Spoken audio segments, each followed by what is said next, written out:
Bismillahirrahmanirrahim. Bismillahirrahmanirrahim. Assalamualaikum warahmatullahi wabarakatuh.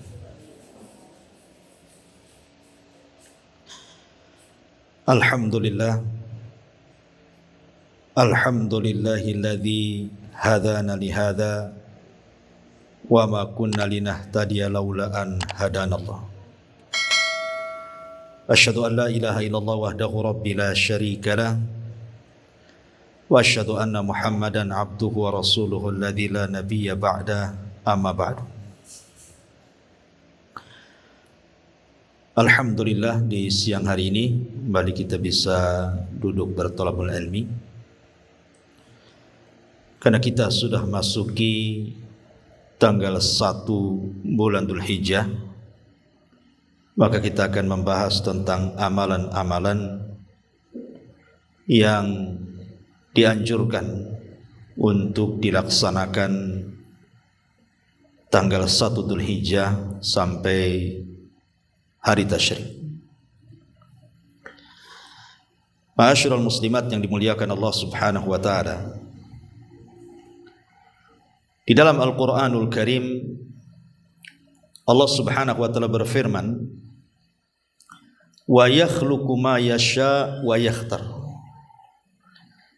Dan Allah Subhanahu wa taala terkadang menciptakan makhluk-makhluknya, dan di antara makhluk ciptaannya ada makhluk-makhluk yang dipilih Allah Subhanahu wa taala. Contoh saja, ketika Allah Subhanahu wa taala menciptakan para malaikat, maka dari seluruh para malaikat yang paling utama adalah malaikat-malaikat yang dijadikan pimpinan-pimpinan para malaikat, dan mereka adalah Jibril, Mikail, Israfil, dan juga Malakul Maut.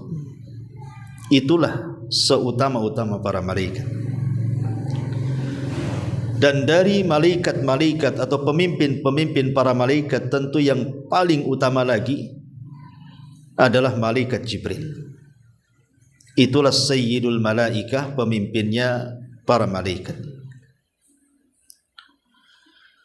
Dan kalau kita cerita tentang para nabi, jumlah para nabi dan rasul berdasarkan hadis Abi Dzar Al-Ghifari radhiyallahu anhu adalah 120 sampai 124 ribu nabi dan 315 rasul. Tetapi dari sekian ribu nabi dan rasul,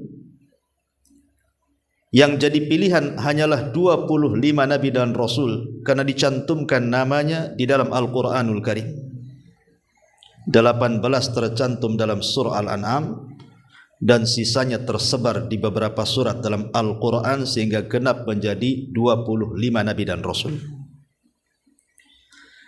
Dari 25 nabi dan rasul tentu dikerucutkan lagi.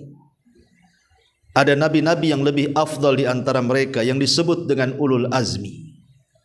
Mereka lah Nuh, kemudian Ibrahim, kemudian Musa, Isa, dan Nabi kita Muhammad sallallahu alaihi wasallam. Dan dari ulul azmi minar rusul dikerucutkan lagi. Ada 2 nabi yang disebut dengan Khalilur Rahman, kekasih Allah Subhanahu wa taala. Dialah Ibrahim alaihi salatu wassalam dan Nabi kita Muhammad sallallahu alaihi wasallam. Dan dari 2 kekasih Allah Subhanahu wa taala, Allah pilih lagi yang merupakan pemimpin seluruh para nabi dan rasul, yang disebut dengan Sayyidul Anbiya wal Mursalin, pemimpinnya para nabi dan rasul. Dialah Nabi kita Muhammad sallallahu alaihi wasallam. Dan kalau cerita bulan, maka dari 12 bulan kata Allah Subhanahu wa taala, minha arba'atun hurum. Dari 12 bulan itu ada bulan-bulan hurum, bulan-bulan mulia. Dan bulan-bulan itu disebut Dalam hadis Nabi SAW ketika memberikan tafsiran kepada ayat surah At-Taubah 36, pertama dimulai dari Dzulqa'dah, yang kedua Dzulhijjah, yang keempat Muharram, dan yang ketiga Muharram, dan yang keempat bulan Rajab. Itulah bulan-bulan hurum, bulan-bulan mulia. Lah dari bulan-bulan mulia ini, yang paling mulia dari 4 bulan itu adalah bulan Dzulhijjah, yang sedang kita akan kaji amalan-amalannya. Lah dari bulan Dzulhijjah ini dikerucutkan lagi. Ada 10 hari awal bulan Dzulhijjah yang disebut dengan afdalu ayyamid dunya, seutama-utama hari di dunia.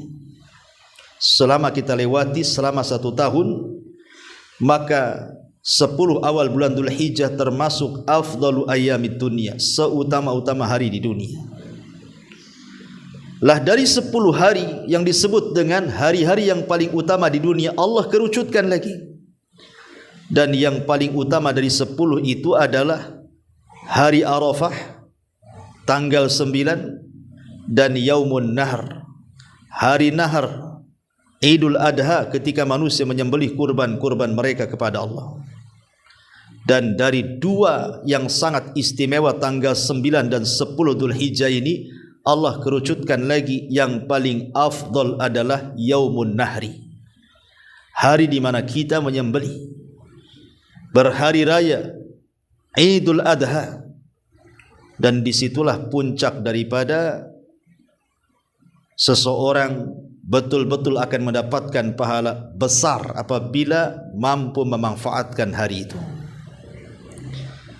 Ma'asyiral muslimat yang dimuliakan Allah Azza wa Jalla, inilah makna wa yakhluqu ma yasha'u wa yakhtar. Allah itu menciptakan makhluk, dan dari makhluk itu ada makhluk-makhluk pilihan Allah Subhanahu wa taala. Lah di antara makhluk pilihan Allah Subhanahu wa taala adalah 10 awal bulan Dzulhijjah, terutama tanggal 9 hari Arafah, terutamanya lagi tanggal 10 Yaumun Nahr atau Idul Adha.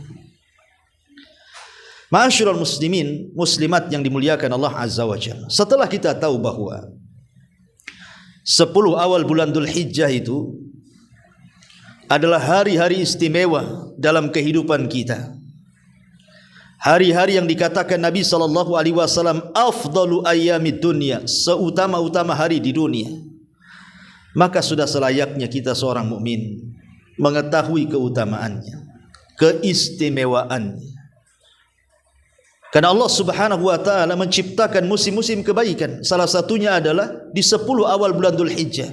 Ini musim-musim kebaikan, musim-musim ketaatan, musim-musim di mana manusia yang beramal di dalamnya dilipat gandakan pahalanya di sisi Allah Subhanahu wa taala. Kalau saya boleh analogikan begini, umpamanya di sini, di Taman Raya ini, ada miliarder, orang kaya banyak duitnya, tidur dengan duit, tidak kehitung serinya saking banyaknya. Tiba-tiba dia mengumumkan di masjid, besok tanggal 1 sampai tanggal 10 masyarakat Taman Raya boleh datang ke rumah. Saya akan kasih 1 orang 1 miliar. Pertanyaannya, Bu, kira-kira masyarakat Taman Raya datang enggak tuh? Saya yakin datang, termasuk ibu juga datang, enggak mungkin tak datang, Bu. 1 miliar loh. Dari mana nampak duitnya pun tidak kita uang 1 miliar itu. Megang pun tidak. Itu seruan manusia. Datang ke rumah dari tanggal 1 sampai tanggal 9, kalian kukasih setiap 1 orang 1 miliar. Oh, berbondong-bondong.